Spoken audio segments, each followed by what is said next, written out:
Estamos chegando, dando início a mais um Encontro Mulheres com você, aqui na Imagem da Cidade. Sejam todos muito bem-vindos. Eu sou Denise Bicholin e abrindo esse nosso primeiro bloco com um assunto relacionado ao tema do momento.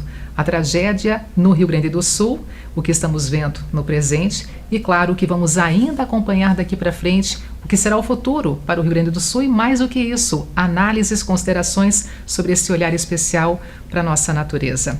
O meu convidado, o professor Lauro Baca, naturalista e ambientalista.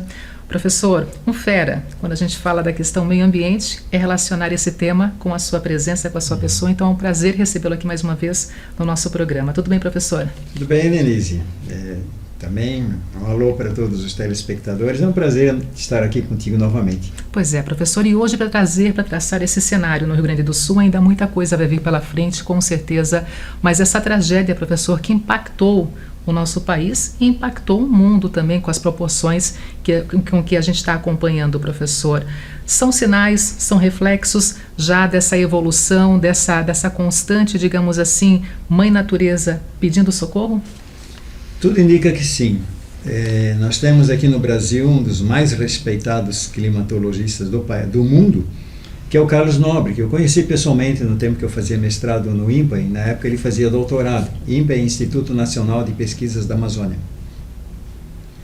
E simplesmente ele está dizendo que começou, já não vai acontecer. As mudanças climáticas já começaram, vieram para ficar. A humanidade jogando bilhões de toneladas, da ordem de 40 ou mais bilhões de toneladas de gás carbônico no ar, proveniente das fontes de energia fóssil, né, notadamente carvão, petróleo e gás natural. São bilhões de toneladas, a atmosfera é gigantesca, é enorme, mas nós estamos acrescentando esse carbono a uma parcela ínfima da atmosfera, que é o gás carbônico. São apenas 0,03%. Então, 0,3 milésimos da atmosfera é de carbono. Se nessa pequena porção da atmosfera jogamos bilhões de toneladas, por maior que a atmosfera seja, o fato, para resumir a conversa, o fato é que a humanidade já conseguiu aumentar em quase 50% o teor de carbono no ar, gás carbônico, desde a Revolução Industrial. Isso significa 200 anos. Para quem não está acostumado com a história do planeta, 200 anos parece muito tempo.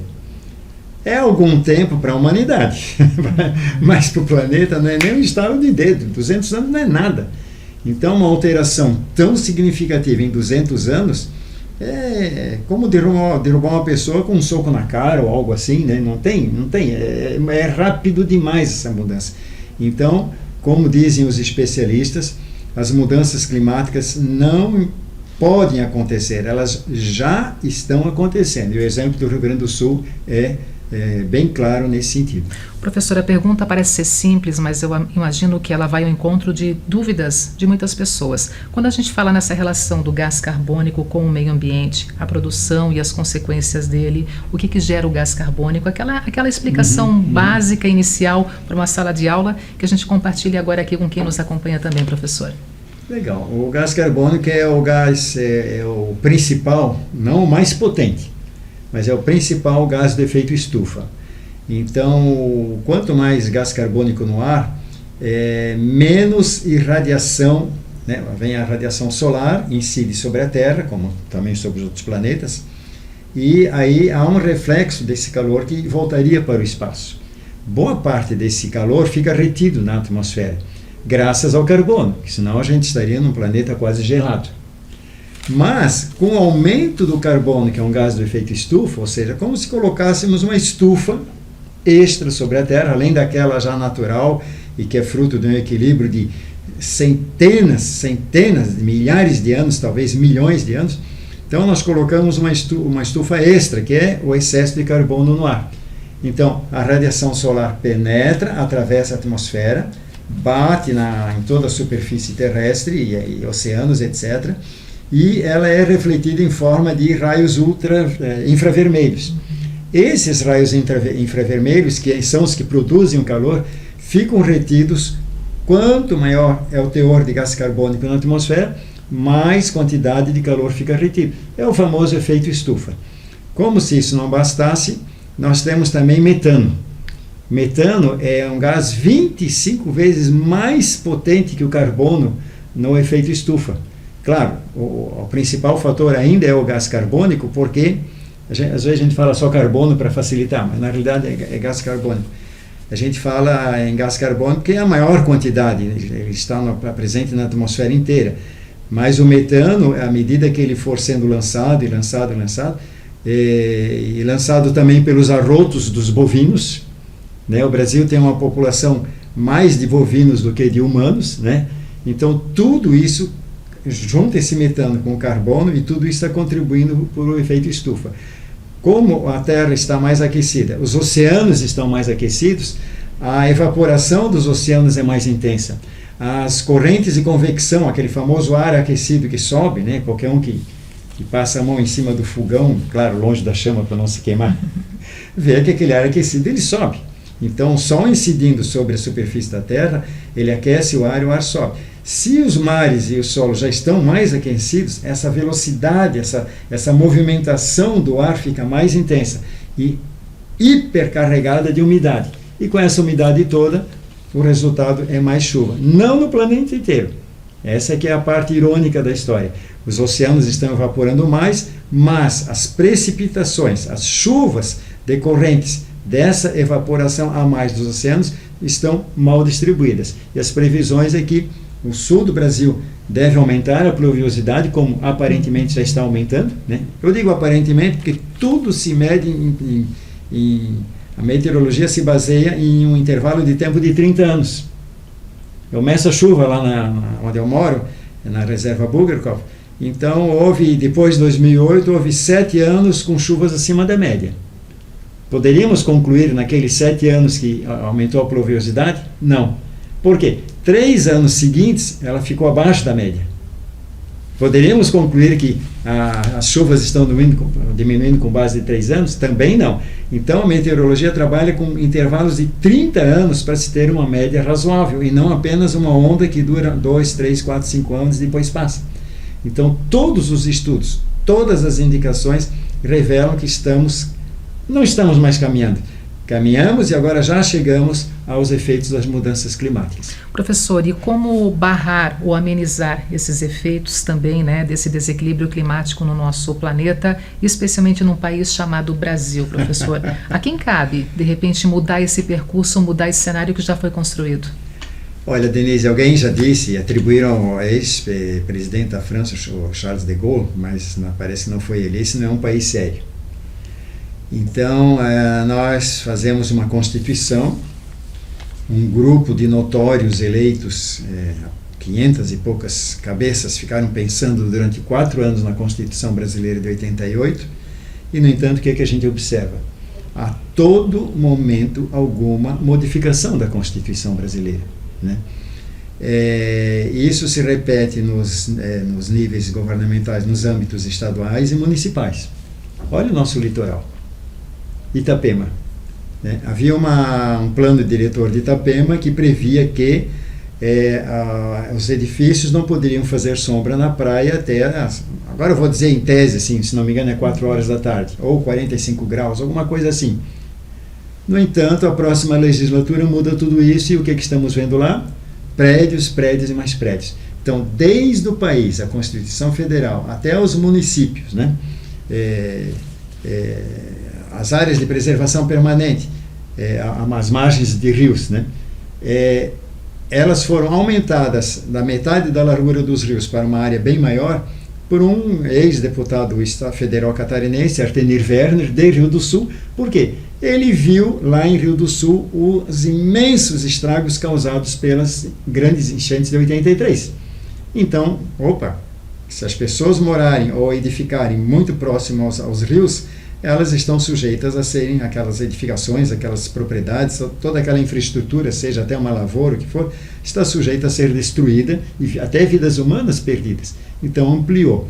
Vem um período de bonança, todo mundo esquece, e a pressão para diminuir essa legislação preventiva, né, que procura mais garantir a boa qualidade e a segurança da vida humana, a tendência é logo esquecer e logo atendermos os interesses econômicos, imobiliários. Nada contra o setor imobiliário, mas não é só isso que pode pautar, digamos, a nossa norma de controle de uso e ocupação do solo.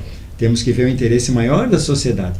Se pudermos atender os interesses, digamos, econômicos, ótimo, mas acima dos interesses econômicos tem o interesse da sociedade e até de vidas humanas, como vimos, né?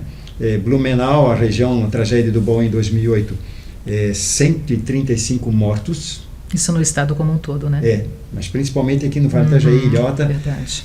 Um ano e meio depois, quase 2 anos depois, a tragédia de Petrópolis, com o número oficial, se não me engano, é 990 e poucos mortos. Mas, contando os desaparecidos, que nunca mais ninguém achou, então podemos dizer que passou de 1.000 mortos. E agora no Rio Grande do Sul, não estou bem atualizado, mas são os números são colocados diariamente. E nessa questão do Rio Grande do Sul, professor, quando a gente fala em autoridades, o próprio governo gaúcho, o governador gaúcho, ele está sendo acusado de promover 480 alterações dentro do Código Ambiental. Aí ele alega que são alterações necessárias para justamente ir ao encontro das normas ambientais. Mas agora as cobranças estão vindo, né? Estão vindo. O exemplo do Rio Grande do Sul, claro, não vou dizer que todo o Código Ambiental é perfeito, né? Agora mesmo, esta semana, estamos participando de uma reunião no Conselho Municipal do Meio Ambiente em que está se discutindo o Código Ambiental de Blumenau, né? Mas, na realidade, não podemos ficar assim, a cada ocasião, a cada nova realidade, a cada novo interesse, estarmos mudando a legislação ao bel prazer. Isso vão desde coisas pequenas, um plano diretor de um município, até ações gigantescas, como agora, que está no Congresso Nacional, um projeto de lei alterando a área mínima preservada de 80% na Amazônia por propriedade para 50%. Daqui a 10, 15 anos, alguém vai baixar para 25%? E depois baixa mais, até acabar com a Amazônia de uma vez? Quer dizer, nós vivemos uma cultura no Brasil de muita insegurança jurídica. E é o caso do governo do Rio Grande do Sul. O governador está sendo acusado de ter diminuído, modificado uma série de dispositivos do Código Ambiental Gaúcho, mas a maioria das modificações são para atender mais interesses do que o interesse maior da sociedade. E o resultado está aí. 2 enchentes gigantescas, né? O Rio Grande do Sul saiu de uma grande enchente em setembro do ano passado e agora está sendo palco da maior tragédia climática da história do Brasil. Bairros inteiros, para quase cidades inteiras, vão ter que sair do local. Imagina se aqui em Blumenau vier uma tormenta gigantesca que varra do mapa, desculpe em português, uma grande cheia do Garcia, ele pode varrer a Rua Emílio Talma inteira, o Zendron, a parte da várzea do Zendron inteira, enfim, é como se fosse isso. Várias cidades lá no Rio Grande do Sul tiveram bairros inteiros e até quase metade de cidades inteiras destruídas pela enchente. Então agora é que chegaram à conclusão que não pode construir ali de novo. E eu diria isso para a nossa realidade aqui do Vale do Itajaí. Isso sempre foi dito pelos técnicos da FURB, né, o pessoal do projeto CRISE, depois virou Instituto de Pesquisas Ambientais da FURB, e hoje é Instituto FURB. Nós jamais vamos nos livrar de enchentes, nós vamos ter que conviver com as cheias. Como conviver? Então, há lugares que não são próprios para morar. Eu soube que a Câmara de Vereadores de Rio do Sul, uma informação extraoficial, então me perdoem se eu não confirmei, mas antes das enchentes do ano passado, havia um projeto de lei modificando o plano diretor de Rio do Sul para permitir ainda mais ocupações, além das que já existem, em baixadas alagáveis. Quer dizer, indo na contramão, comum, né, professor? Não é como a gente ouvir das pessoas que moram aqui na nossa região, que acompanham o que acontece em Rio do Sul, mas também moradores que ali de Rio do Sul, colocando que não era tão comum assim conviver com tantas enchentes, a chuva por algumas horas, uma tarde, uma noite ou alguns dias, já trazer toda essa consequência que a gente acompanha quase com frequência, infelizmente, na capital do Alto Vale, em Rio do Sul. O histórico de cheias ele tem uma correlação direta com o desmatamento no Vale do Itajaí. Isso está provado, cientificamente provado. No primeiro cinquentenário da história de Blumenau, quando tudo era Blumenau, até Rio do Sul, até Taió, a terra do prefeito, Mirim Doce, tudo, era tudo município de Blumenau. Então, até 1900, tivemos, se não me engano, 9 ou 10 enchentes de maior porte, 9 metros para cima. No cinquentenário seguinte, duplicou, passamos para 18 enchentes. No cinquentenário seguinte, ou seja, de 1950 até 2000, ela quase que duplicou de novo. Tivemos, eu estou dando dados de cabeça, posso estar enganado, mas acho que foram 27 enchentes. Parecia que estava havendo uma tendência de diminuição das enchentes. Por quê? Em grande parte, as florestas que foram dizimadas no Alto Vale e no Vale do Itajaí todo estão se recuperando. E as florestas, no seu conjunto, aqui no Vale do Itajaí, isso mereceria um estudo bem assim aprofundado, elas, no seu conjunto, elas retardam, elas seguram, elas transferem para o solo água em quantidade que equivale à quantidade das 3 barragens cheias. Então, as florestas são uma espécie de barragem natural que nós temos. Então, em grande parte, depois da proibição do corte da Mata Atlântica, isso melhorou. Agora, por que o Alto Vale está recebendo mais enchentes agora? Não só Rio do Sul, Taió, que está ali debaixo da barragem. Taió está a 3 quilômetros abaixo da barragem. Então, eu acredito que o rio Mirim Doce, o rio Taió não está retido pela barragem, mas é aquele que vem de o rio que vem de Mirim Doce, mas eu acredito que 60%, 70% ou mais por cento da bacia hidrográfica acima de Taió está protegida por barragem. No entanto, tanto o Rio do Sul, que tem 2 barragens amontantes da cidade, como o Taió, que tem uma barragem ali, logo acima, na cara da cidade, estão sofrendo as maiores enchentes da sua história com barragens. Também é uma evidência aqui na nossa região que alguma coisa está mudando. Está chovendo mais, com mais intensidade, as barragens vivem enchendo e vertendo, enche, verte, coisa que pouco acontecia quando elas foram inauguradas há mais de 30 anos. Professor, estamos no ano de eleições, 2024, agora em outubro, eleições, vamos escolher novo prefeito, vereadores aqui na nossa cidade e em todos os municípios do nosso país. Para a gente poder finalizar essa nossa conversa aqui, quando a gente falar em pautas voltadas à prevenção de desastres, quais seriam as suas sugestões, quais seriam, de repente, as suas colocações que poderiam ser pensadas pelos nossos candidatos?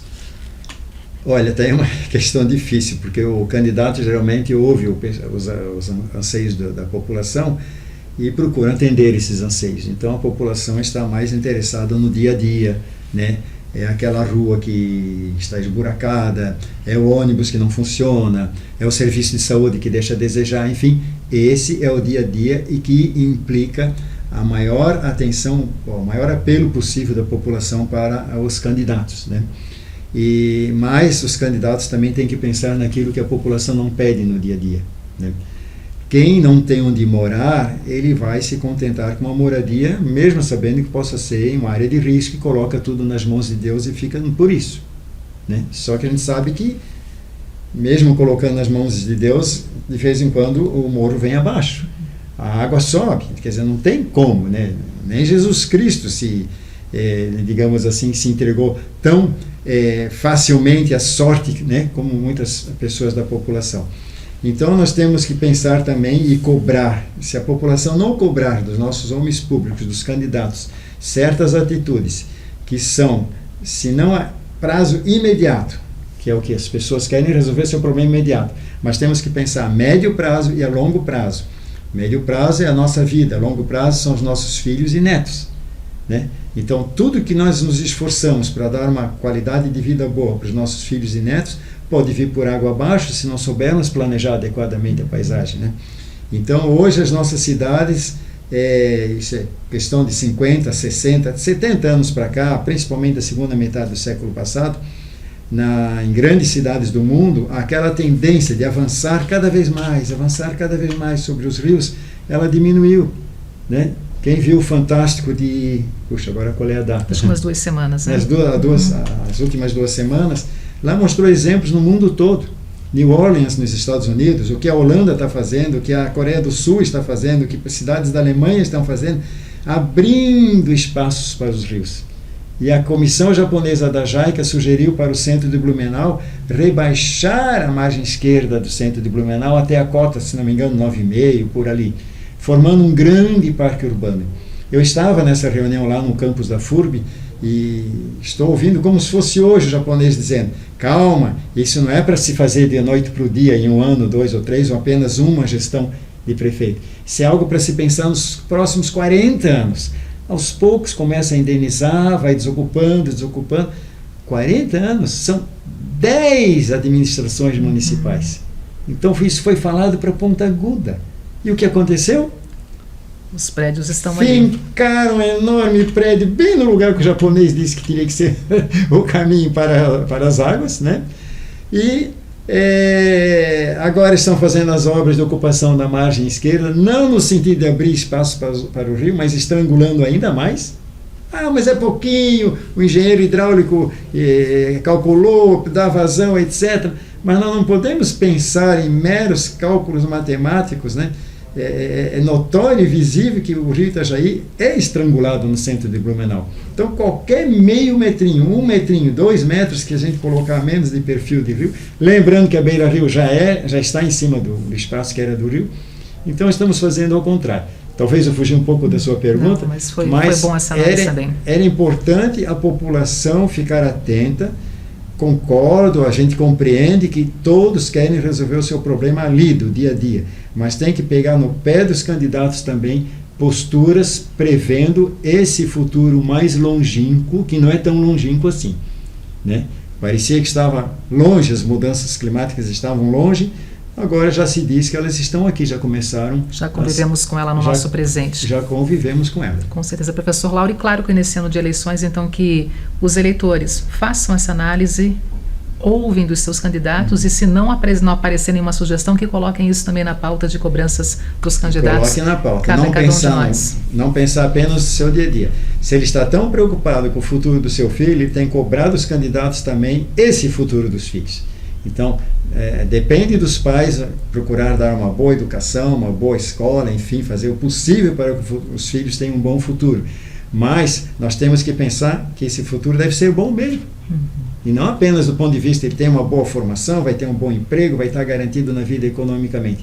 E daí? Que adianta tudo isso se acontecer o que está acontecendo agora no Rio Grande do Sul? Isso não é para outra, muitas histórias foram interrompidas ou serão construídas novas histórias diante da tragédia no Rio Grande do Sul, com certeza. Bairros inteiros, quase metade de algumas cidades vão ter que sair do lugar, não poderão mais continuar naquele local e não tem como. Professor, sempre é bom recebê-lo aqui e no programa de hoje foi ainda mais especial essa presença. Obrigada, tá? Eu que agradeço a oportunidade, Denise. Muito obrigado também aos telespectadores. É isso aí, gente. Intervalo comercial. Na sequência, voltamos com muito mais. É rapidinho, eu volto já.